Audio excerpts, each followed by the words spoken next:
La administración de Nicolás Maduro inició este lunes el pago de las pensiones por parte del Instituto Venezolano de los Seguros Sociales correspondiente al mes de abril.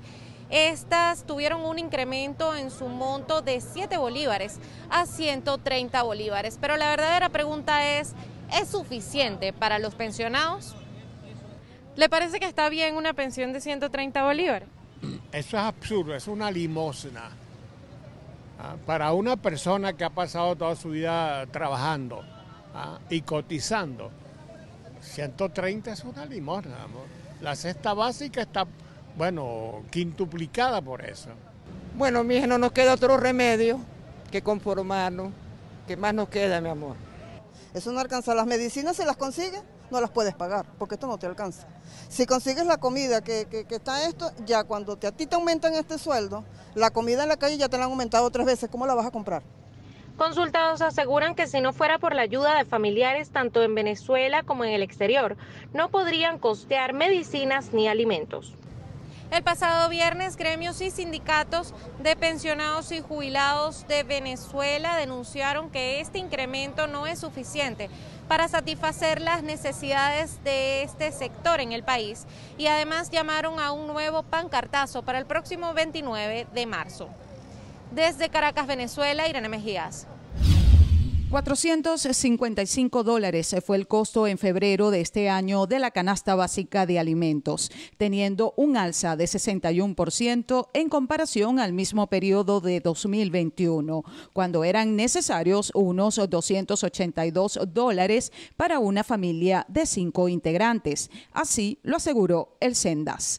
En Venezuela se requieren unos 300 salarios mínimos para adquirir la canasta básica familiar y ganar un promedio de $15,16 diariamente. Menos de 2,5% es la variación mensual y la variación interanual es de 292,3%, según los datos del Sendas. El aumento en divisas es de $173 para comprar los mismos productos que hace un año. Cabe destacar que el Instituto Nacional de Estadísticas no publicó más el costo de la canasta alimentaria desde el 2014. Unos 84 actos de persecución y criminalización fueron ejecutados por funcionarios del Estado venezolano durante los 3 primeros meses del 2022, así lo informó el Centro de Justicia y Paz. La organización no gubernamental denunció que desde el Estado se aplica una política que busca silenciar, reprimir, intimidar y controlar a los sectores de la población, en especial a aquellos que se identifican como opositores. El presente año inició con al menos 55 actos de persecución y criminalización ejercidos contra periodistas, presos políticos y la población en general, de los cuales se identificaron las siguientes acciones: cierre de un programa de radio, 5 detenciones arbitrarias, 22 actos de hostigamiento, amenaza o acoso, 12 impedimentos para registrar un hecho noticioso en el que se incluye el decomiso u obligación de borrar el material registrado, un asesinato bajo negligencia del Estado y en impunidad, un acto de violencia y el traslado arbitrario de 13 presos políticos. En total, 3 recursos de amparo fueron presentados ante la Sala Constitucional del Tribunal Supremo de Justicia por considerar que la privación de libertad es arbitraria en estos casos.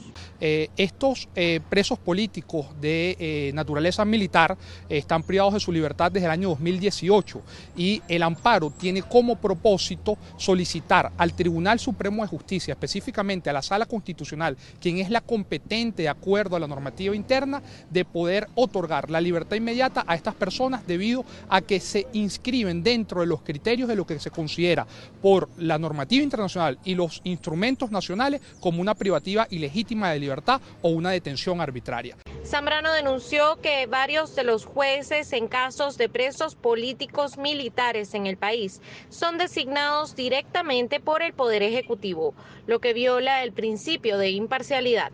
Están siendo presentados ante jueces que son designados por el ministro de la Defensa, es decir, un funcionario del Poder Ejecutivo que está dependiente de las acciones y decisiones del Poder Ejecutivo y por lo tanto vulnera el principio de autonomía e independencia. En concreto, las medidas de amparo beneficiarían al capitán de corbeta Gustavo Maxotay y los tenientes de fragata Gustavo Carrero y Antonio Escola, recluidos actualmente en Ramo Verde y acusados de delitos de traición a la patria. Desde Caracas, Venezuela, Irene Mejías. Ucrania someterá a referéndum cualquier compromiso en las negociaciones con Rusia. Así lo expresó el presidente Volodymyr Zelensky, quien destacó que la instrucción fue impartida a su grupo de negociadores.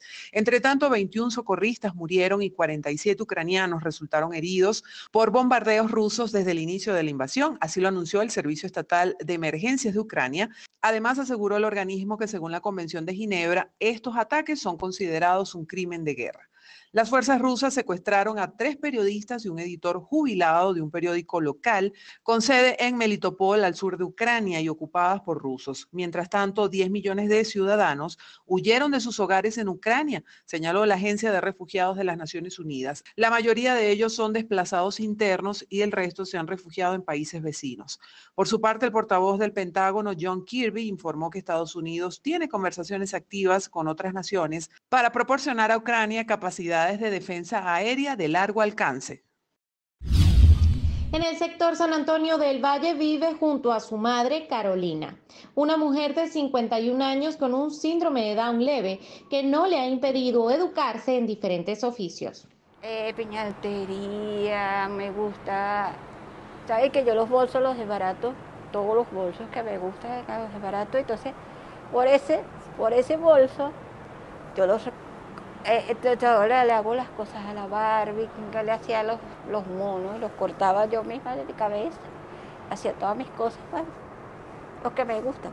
Hablar con Caro, como le dice su familia de cariño, es hacerlo con la inocencia de una niña, a la que sobre todo le gusta jugar. Yo ahorita tengo un bebé que cuando duermo lo abrazo, me gusta. Tengo un Doki, tengo varias cositas de la Barbie, pero casi no las tengo guardadas, pues. Pero yo no quiero dársela a una persona, claro, quiero dársela a una persona, a una muchacha que cuide, que no lo vaya a dañar, lo vaya a perder. Su madre, la señora Nelly Reyes, tiene 71 años y es ama de casa. Define a Carolina como una mujer cariñosa, muy centrada y responsable, lo que incluso le ha permitido trabajar en locales de comida rápida. Bueno, ella es de lo más tranquila y encima de, tú sabes, de su problema, no, uno que le gusta, tú sabes, es recoger perolitos, siempre guarda perolitos porque, no sé, la manía de ella.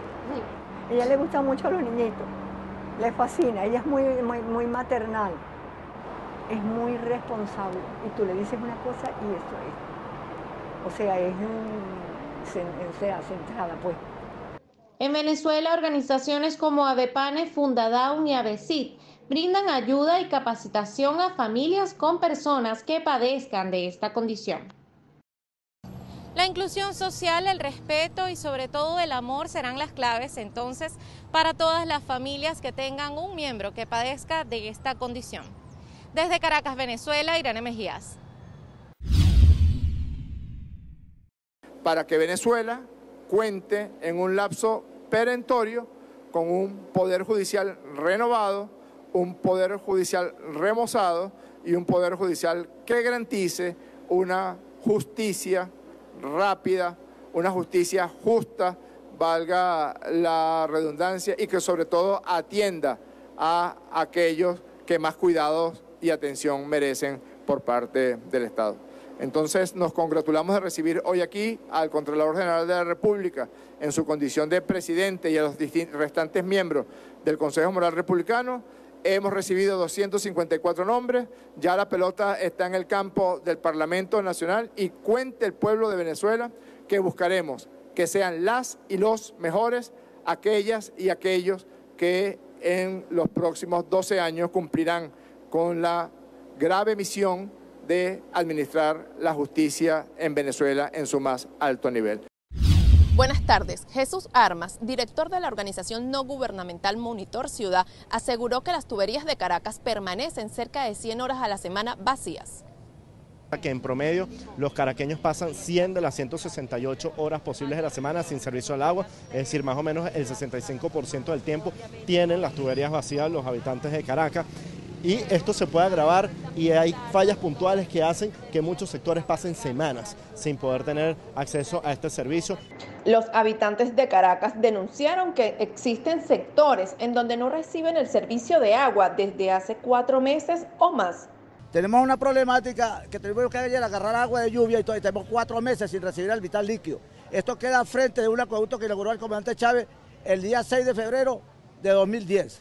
¿Qué pasa? Hay un acueducto con pozos de agua, pero el ingeniero del área 3 que corresponde al sector, que es Katia, hemos hecho reuniones con él, yo como vocero de la mesa técnica de agua, él mismo no ha querido reparar la avería.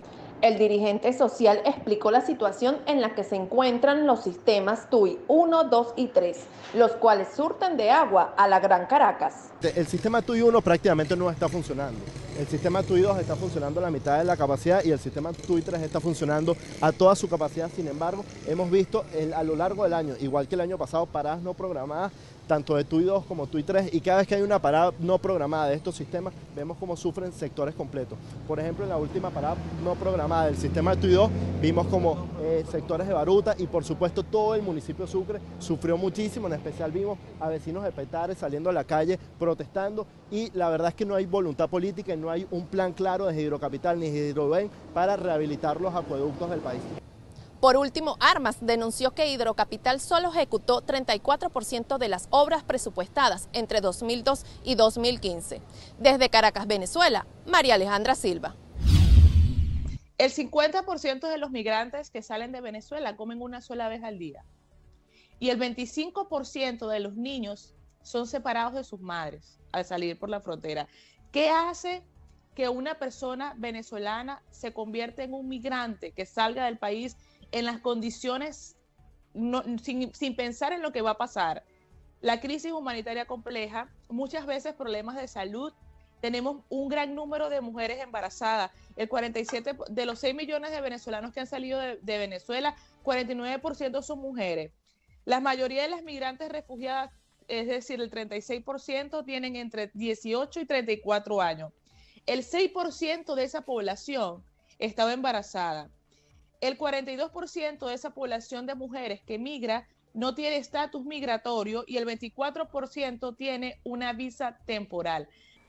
De las 4.700 personas que atravesaron la selva de Darién mensualmente en lo que va de 2022, el 50% son venezolanos. Así lo dio a conocer la directora de la Fundación en el programa Buenos Días. Esta semana precisamente acabamos de culminar el primer encuentro de venezolanas migrantes y precisamente conversábamos con la representante diplomática de Venezuela en Panamá, Fabiola Sabarce, y ella nos decía que el 50% de los migrantes que atravesaron el Darién durante enero y febrero eran venezolanos.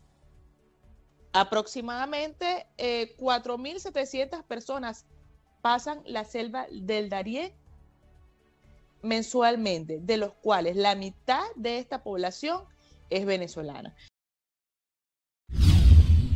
A pesar de que Nicolás Maduro anunció en 2013 la creación del Viceministerio de la Suprema Felicidad Social, Venezuela se ubicó este año entre los países más infelices del mundo. Por eso salimos a consultar con los caraqueños si creen que el venezolano es feliz o no. Veamos. Claro que somos felices con todas las carencias que tenemos. Bueno, porque no tenemos alimentación, no tenemos una buena alimentación, no contamos con unos buenos recursos económicos, no tenemos buenos servicios básicos. No puede ser infeliz. El hecho de que exista una situación adversa no significa que somos infelices. El Informe Mundial de la Felicidad es una publicación de la Red de Soluciones de Desarrollo Sostenible de las Naciones Unidas, que se basa en datos de encuestas globales de personas en alrededor de 150 países. En el puesto 108 quedó ubicado Venezuela en esta clasificación. A diferencia de lo que nosotros podemos pensar que Venezuela es uno de los países más felices del mundo o donde el venezolano se siente muy feliz en su espacio, no es así. Nosotros en las últimas ediciones de esta encuesta hemos ido descendiendo en los lugares, pero hay que resaltar que nunca tampoco hemos estado en los primeros lugares. Los venezolanos no son los más felices del mundo. Sin embargo, teníamos una percepción positiva del país, del bienestar y de la felicidad. La investigadora del Centro de Estudios del Desarrollo de la Universidad Central de Venezuela explicó que los venezolanos han sufrido una recesión económica en los últimos años, que cambian los indicadores de bienestar. Como una recesión muy importante que ha empujado a la gente a irse tanto del país, a quedarse sin empleo o con condiciones de empleo muy precarias o con un salario que no cubre tu canasta básica, con una hiperinflación. Así que el bienestar tiene componentes objetivos que tienen que ver con estos indicadores económicos. O sea, realmente tenemos un país próspero, un país donde tú tienes perspectivas de buscar un mejor empleo o no. En 2013, Nicolás Maduro expresó: decidí crear el despacho de viceministro y lo he llamado así en honor a nuestro comandante Chávez y a nuestro Bolívar, para la suprema felicidad social del pueblo venezolano. Sin embargo, las estadísticas de las organizaciones no gubernamentales demuestran el bajo bienestar que experimentan los venezolanos. Cada día es peor. No hay trabajo, no hay nada, no hay servicios, no nada sirve. Todos lo somos por culpa de esta mal llamada revolución. Que esto no es revolución, es una revolución para un grupito de ellos. Se hacen millonarios y después muriendo los niños en los hospitales, las embarazadas, parturientas muriendo. No hay asistencia. Los especialistas en salud mental aseguraron que la crisis económica, las fallas en los servicios públicos y la tristeza fueron los factores influyentes para que Venezuela se ubicara en el puesto del país más infeliz de Latinoamérica. Desde Caracas, Venezuela, María Alejandra Silva. El portavoz del Kremlin, Dmitry Peskov, dijo que solo en caso de amenaza existencial para su país usarían armas nucleares en Ucrania. Asimismo, señaló que el objetivo de Rusia es deshacerse del potencial militar ucraniano y no pretender ocupar ese territorio. Mientras tanto, en Ucrania, la viceprimera ministra informó que más de 8.000 civiles fueron evacuados por los corredores humanitarios habilitados en diversas ciudades durante el día lunes. Unas 3.000 personas salieron de Mariupol y llegaron a Zaporilla, otros 4.000 huyeron de Kiev. El presidente francés Emmanuel Macron manifestó que aún no hay acuerdo para un alto al fuego en Ucrania, tras reunirse vía telefónica con sus homólogos de Rusia y Ucrania por separado. Por su parte, se prevé que Estados Unidos y sus aliados anuncien nuevas sanciones y acciones en represalia a Rusia. Así lo dio a conocer el asesor de seguridad estadounidense Jack Sullivan. Buenas tardes. Este miércoles se llevó a cabo el Congreso Internacional La Comunicación Empresarial en Tiempos de Pandemia, en donde los representantes de Fede Cámaras, Concecomercio y Conindustria presentaron un balance del sector en Venezuela. Y la única forma que deberá se recupere el ingreso de los venezolanos, que atraigamos inversiones y que esas inversiones hagan que entre todos los factores de producción nos peleemos el empleo y por lo tanto empieza a subir los ingresos de la gente. Y para que ocurra eso hay que tener confianza y hemos insistido, las medidas aisladas no sirven. Nosotros estamos solicitando que haya un cambio en el marco jurídico, que no es que sea la economía del dejar hacer, no es la economía del de producir confianza. La presidenta de Concecomercio, Tiziana Polecel, recalcó la importancia de los créditos para que los comerciantes afectados por la pandemia puedan volver a sus actividades. Lamentablemente, la mayor parte de los comercios que nosotros tenemos reportados dentro de Concecomercio que cerraron durante la pandemia no han podido abrir nuevamente.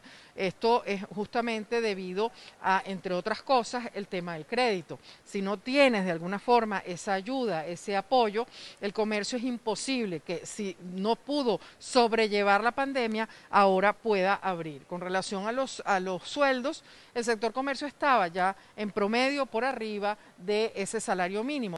Por último, el representante de Conindustria expresó que el objetivo en este 2022 es sustituir las importaciones por la producción nacional. Evidentemente ha descendido lo que es la inflación, hemos salido del ciclo de hiperinflación y en relación a lo que tú me has dicho, sí, nosotros no solo hemos cubierto y podemos cubrir incluso hasta todo lo que se importa en el país, estamos preparados para ello, trabajamos apenas a un 27% de la capacidad instalada y esto para que se entienda, países vecinos como Brasil y Colombia trabajan un 80-83% de su capacidad, es decir, ahora es que hay industria para rato. Los representantes aseguraron que el gran problema que enfrentan los empresarios es la nueva ley de impuestos sobre las grandes transacciones, la cual no fue consultada con el sector. Desde Caracas, Venezuela, María Alejandra Silva. Jubilados y pensionados venezolanos denunciaron este miércoles no haber recibido una respuesta positiva por parte de la presidenta del Instituto Venezolano de los Seguros Sociales. La afirmación la realizaron durante un pancartazo en el centro de Caracas. Una vez más, este sector del país exigió a la administración de Nicolás Maduro el respeto de su dignidad y el pago de pensiones con un monto ajustado a sus necesidades. Muchos se han muerto de hambre. Y yo te enseño mis piernas, yo no tengo ni para comprarme la medicina, mira, mira, mira, mira mis piernas, mira mis piernas, mira mis piernas. No tengo para comprarme la medicina. Si como, no compro la medicina. Si compro la medicina, no como. Para hacerte claro, ahorita la gente está haciendo una sola comida. Tengo amigos que dicen que se paran a las 2 de la tarde para que no le pegue el hambre, porque si se paran temprano el hambre le pega. Y entonces resulta que como no tienen comida, el tipo sigue durmiendo. La gente sigue durmiendo porque no tiene comida. No es porque tiene sueño, sino porque no tiene para comer. Durante el pancartazo de este miércoles, la coordinadora de jubilados de Venezuela aseguró que los 130 bolívares actuales que cobran en concepto de pensión solo alcanza para un 6% de la canasta alimentaria.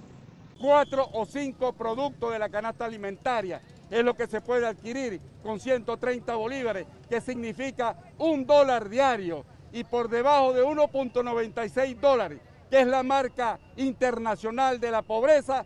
El que tiene ese ingreso por debajo de ese 1.96 está en pobreza extrema. Pensionados y jubilados aseguraron que seguirán en las calles exigiendo unas condiciones dignas en cuanto al pago de sus pensiones. Asimismo, anunciaron actividades para la próxima Semana Santa. Desde Caracas, Venezuela, Irene Mejías. Dirigentes sindicales de varios sectores del país asistieron la mañana de este miércoles a la sede de la ONAPRE en la ciudad de Caracas para seguir exigiendo el respeto de los contratos colectivos y beneficios a los trabajadores en Venezuela. Hoy estamos aquí exigiéndole a la ONAPRE que respete la Constitución Nacional, que respete el derecho de los trabajadores, que respete la calidad de vida de la población venezolana, porque todos estamos padeciendo la misma situación. Ya basta de maltrato, ya basta de desconocimiento de los derechos laborales y llamamos a la comunidad nacional a movilizarse y acompañar todas las protestas del sector nacional. Este gobierno, con esta política de establecer el aumento salarial con el petro, lo que establece y está demostrado es evitar la progresividad del aumento salarial, se estabilizar el salario. O sea, los precios de los productos de primera necesidad aumentan de una forma vertiginosa y el salario se queda estabilizado. Entonces no comprendemos, no entendemos los trabajadores, los dirigentes sindicales, cómo es posible que el gobierno siga perdiendo la brújula.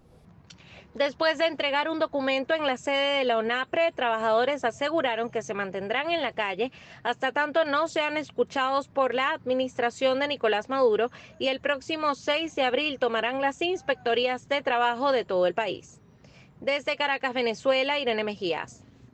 Con la palabra el día de hoy en nombre de más de 177 presos políticos y más de 350 personas que han perdido la vida en mi país desde el año 2018. Tomo la palabra en nombre de los miles de servidores públicos de todos los niveles, civiles y militares, de aquellos que hoy son obligados por el régimen de Nicaragua a fingir y a llenar plazas y repetir consignas, porque si no lo hacen pierden su empleo. Denunciar la dictadura de mi país no es fácil, pero seguir guardando silencio y defender lo indefendible es imposible. Tengo que hablar, señor presidente, aunque tenga miedo. Tengo que hablar aunque mi futuro y el de mi familia sean inciertos. Por su parte, el secretario general de la OEA, Luis Almagro, aplaudió el coraje del embajador nicaragüense ante el organismo y aseguró que esa era la posición éticamente correcta. Igualmente, la OEA le ofreció protección al diplomático y su familia. En Colombia, el exalcalde de Medellín, Sergio Fajardo, inscribió su candidatura a la presidencia del país por la coalición Centro Esperanza. El político aseguró que representa el cambio real que devolverá la ilusión a la nación cafetera. Aunque las encuestas no le son favorables, Fajardo señaló que le va a remontar y tiene 66 días para convencer a los colombianos. Además, su fórmula presidencial es Luis Gilberto Murillo, exministro de Ambiente. El mundo registró un descenso de la tasa de mortalidad de 23% por COVID-19 durante la semana pasada, siendo la cifra más baja desde finales de marzo del 2020. Según los reportes de la Organización Mundial de la Salud, sin embargo, la cifra de contagios por coronavirus incrementó un 7% durante el mismo periodo. La Organización de Naciones Unidas anunció un plan para que la población mundial esté cubierta por el sistema de alerta temprana de desastres naturales. El objetivo es lograr esta meta en un plazo de 5 años. Cabe destacar que 1/3 de la humanidad carece de estos sistemas actualmente. El presidente de Estados Unidos, Joe Biden, advirtió que su gobierno y aliados de G7 responderán si Rusia usa armas químicas en Ucrania. Además, el líder mundial instó a expulsar a Rusia del G20 debido a la invasión a Ucrania. Sin embargo, depende de Indonesia, país anfitrión de la próxima cumbre, y de los demás miembros, al tiempo que señaló la posibilidad de que Ucrania también asista a las reuniones. Biden señaló que la OTAN está más unida que nunca y Estados Unidos y sus aliados han podido sostener las represalias que han decidido contra Rusia. Así lo expresó después de participar en la cumbre del G7 y la OTAN en Bruselas. Tener las sanciones, incrementar el costo. Y la razón por la que tenemos esta reunión de la OTAN es para asegurarnos que después de un mes podremos sostener lo que estamos haciendo el mes que viene y el otro y por el resto del año. Eso es lo que lo va a parar. Asimismo, el G7 en un comunicado en conjunto denunciaron la campaña de desinformación que calificaron como maliciosa por parte de Moscú. Por su parte, la Asamblea General de las Naciones Unidas pidió que se detenga inmediatamente la invasión a Ucrania en una resolución con 140 votos a favor, 5 en contra y 38 abstenciones. Además, el documento solicitó mayor protección para los civiles. Mientras tanto, el Parlamento Europeo aprobó asistencia inmediata para Ucrania en suministro de alimentos y asistencia humanitaria a largo plazo, lo que implica también ayuda a los productores ucranianos. La resolución también aprueba un plan para garantizar la seguridad alimentaria de los países miembros de la Unión Europea. Los ataques rusos dieron inicio el jueves 24 de febrero. Estas ciudades ucranianas han sido algunas de las afectadas por las arremetidas rusas: Kiev, Gerson, Zaporilla, Mariupol, Kharkiv, Odessa, Dnipropetrovsk, Berdyansk, Crimea, Lugansk, Donetsk, Chernobyl, Mykolaiv, entre otras. 1.035 muertos en Ucrania y más de 1.650 heridos desde el inicio de la invasión, informó la Oficina de Derechos Humanos de las Naciones Unidas, aunque las autoridades locales alegan que las cifras son superiores. Entre las víctimas fatales hay 121 niños muertos, según la Fiscalía de Menores de Ucrania. Mientras que unos 9.000 soldados rusos han muerto en batalla y más de 16.000 han sido heridos, según medios rusos, aunque no hay información oficial al respecto. El número de refugiados actualmente es de 3,6 millones de personas, según ACNUR, y hay más de 6 millones de desplazados internos. Cabe destacar que el arsenal militar de Rusia y Ucrania es desproporcional, según el balance del Instituto Internacional de Estudios Estratégicos. En personal activo, Rusia tiene 900.000 hombres, mientras que Ucrania no llega a los 200.000. Rusia posee más de 15.000 vehículos blindados de combate y Ucrania solo 3.309. Rusia cuenta con más de 1.300 aeronaves y Ucrania tiene 132, por mencionar algunos equipos de combate. Durante el mes de guerra se han realizado 5 encuentros de negociaciones y una reunión entre los ministros de Relaciones Exteriores de Rusia y Ucrania. Sin embargo, no han habido mayores avances. Les contamos las exigencias de Rusia para poner fin a la guerra. Son 5. La primera, que Ucrania no ingrese a la OTAN y adopte un modelo de seguridad neutral, sin bases militares extranjeras y con ejército propio. Ello debe estar reflejado en la Constitución. Lo segundo es que Lugansk y Donetsk deben ser reconocidos como territorios independientes y Crimea como parte de Rusia. La tercera exigencia de Putin es que el ruso sea la segunda lengua oficial en Ucrania. Actualmente hay leyes que lo impiden. La cuarta petición es prohibir los partidos y organizaciones ultranacionalistas. Por último, la solicitud es desmilitarizar a Ucrania. Buenas tardes. Los profesionales del sector salud pidieron a la administración de Nicolás Maduro ajustar el salario de los enfermeros a $400 mensuales. Esto para nosotros significa un ajuste insuficiente. De manera referencial, los enfermeros llegamos a tener salarios entre $350 a $400 mensuales, así lo dicen los informes de la OIT hace más de 20 años, y lamentablemente hoy día estamos en un pozo donde el salario está el mínimo en $41 y en el promedio de $57. El gremio continúa exigiendo el cumplimiento del artículo 91 de la Constitución Nacional para poder cubrir sus necesidades básicas. No es posible que ese salario designado por el gobierno nacional no alcance para la canasta alimenticia, no alcance para la canasta básica. Por lo tanto, no aceptamos, rotundamente no aceptamos el salario que fue designado para los profesionales de la salud en Venezuela.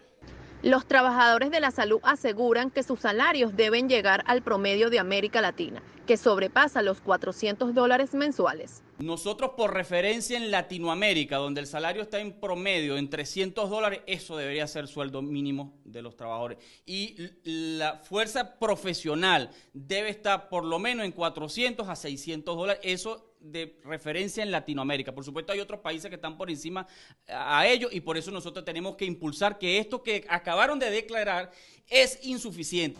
La Federación de Colegios de Enfermeros de Venezuela también anunció que en los próximos días realizarán una asamblea nacional con el objetivo de reinstitucionalizar el gremio. Desde Caracas, Venezuela, María Alejandra Silva. Hemos recibido oficialmente ya la estructura de San Miguel Candelaria y nos preparamos para trabajar de la mano de nuestros comerciantes, de la mano de nuestros aliados, de la mano de nuestros contratistas, para muy pronto tener este centro comercial abierto que va a generar más de 3.500 empleos. El grupo empresarial Sambil informó el pasado 18 de marzo que logró recuperar su centro comercial ubicado en la parroquia La Candelaria en el centro de Caracas. Esto luego que en 2008 el fallecido presidente Hugo Chávez Frías ordenara la expropiación de su propiedad. Las conversaciones para negociar la devolución comenzaron en el seno de la Asamblea Nacional electa en 2020. Irónicamente, el presidente de este parlamento, Jorge Rodríguez, fue quien en 2008 había llamado a defecio al centro comercial mientras aplaudía su expropiación. ¿Un Sambil? Bueno, me tendrán que sacar de Miraflores para que haya un Sambil en la Candelaria. No va a haber un Sambil en la Candelaria. Ese es un crimen. Ahora, ¿cómo vamos a hacer el socialismo entregándole los espacios vitales del pueblo al Sambil? El presidente de Fedecámaras, Adán Celis, aplaudió la medida y aseguró que el gremio espera que las devoluciones de las más de 800 propiedades expropiadas sean un proceso rápido. Que no solo sea un caso como el Sambil, que es bienvenido, por supuesto que es un indicio, pero que no se quede ahí. Tenemos, mira, hay cantidad de empresas industriales, hay cantidad de tierras que fueron expropiadas, hay cantidad de hay que devolvérselo a sus legítimos dueños. Entonces eso sería un paso fundamental en la generación de confianza al país. Que todas estas empresas, todas estas tierras, que todo aquello que en algún momento fue expoliado, expropiado a sus legítimos dueños, sea devuelto en forma ágil. Consecomercio ha contabilizado cerca de 1.500 expoliaciones desde el 2015, entre las que se encuentran casos de fincas, establecimientos comerciales e industriales y otros espacios. Esas personas tienen que ser resarcidas de esos daños. Esas personas lamentablemente sufrieron daños y no es simplemente devolverles la propiedad. Hay que reparar el daño que se les causó a esas empresas, no solamente a esas empresas, a sus trabajadores, a las familias de sus trabajadores. Ahí hay algo que reparar y no es solamente tenga aquí su propiedad, es cómo hago para ponerla a funcionar nuevamente y cómo hago con todas esas personas que han estado padeciendo durante muchísimos años ese arrebato de su propiedad privada. La principal exigencia del sector empresarial es amparar legalmente la devolución de las propiedades, con el objetivo de que no se vuelvan a repetir las expropiaciones. Este inicio, que lo consideramos así, vaya en la dirección correcta, que se mantenga y que sean regresadas todas las industrias que fueron expoliadas en un momento del tiempo. Pero después, adicionalmente a ello, nos gustaría que haya alguna ley que soporte de que esto no vuelva a ocurrir. Es decir, que la propiedad privada, las inversiones que nosotros hacemos, se respeten hoy, mañana y siempre. Según una investigación de la organización no gubernamental Se Dice Libertad, entre los años 2000 y 2015 se registraron cerca de 113 expropiaciones decretadas en Gaceta Oficial. Sin embargo, hasta el 2019 extraoficialmente habían contabilizado más de 5.500 expoliaciones en todo el país. Desde Caracas, Venezuela, María Alejandra Silva. En el marco del Día Nacional del Trabajador de la Construcción, la federación que aglutina este sector en Venezuela denunció la caída de al menos el 40% en la construcción de nuevas obras por parte de la administración pública en el país. El sector privado de la industria de la construcción está por encima del 90% y el sector público de la industria de la construcción no alcanza el 60% de su productividad real. William Lizardo, representante de FETRA Construcción, señaló que actualmente la crisis que afecta al país ha golpeado fuertemente al contrato colectivo del gremio, generándose un éxodo de trabajadores.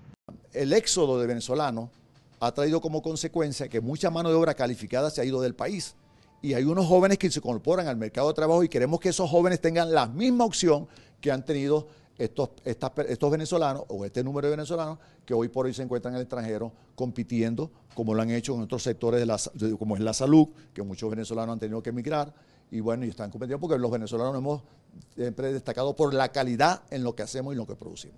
Con respecto a la construcción de obras por parte de empresas privadas, Lizardo aseguró que no es un mercado para las mayorías, ya que solo un pequeño porcentaje de la población tiene acceso de compra por el bajo poder adquisitivo.